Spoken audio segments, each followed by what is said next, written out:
problems with my foot, and at that time they didn't know if it was related to the polio epidemic or not. But I have had problems with my right foot most of my life until about when I became about 70 years old. It began to give me a lot of trouble, and so I came here, and it has been amazing what it done. And we'll show you what took place here, and you can see my foot.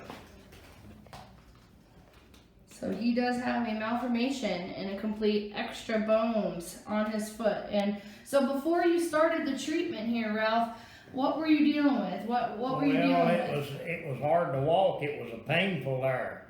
And with these injections, why, the pain is completely gone. And of course I have special shoes now that has been cast to take care of that deformity that has taken place in my foot here. And we don't know if that was from the polio epidemic or not, but my brother had it, and I have another brother that was born after that, later after World War II, and he didn't have that deformity. Or my sister was born in 1946. They didn't have that deformity either. So something you've been dealing with your entire life. Yes. And you could barely walk, and now you're about halfway through your care plan, correct? Yes, I could walk, but it was painful. I mean, you know, in later years, 70 years old when it got so that I didn't want to.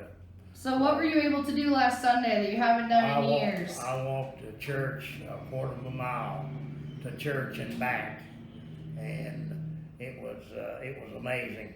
That's awesome. Well, we're just looking forward to seeing the rest of your care plan, Ralph, and thank you so much. Thank you. If you have any friends or you heard of anybody struggling with any joint issues, what would you recommend to them? I'd recommend this highly. I tell you, I've told my friends in New York and Pennsylvania and other friends that I have. Then you come here. Well, that's great. Thanks so much, Ralph.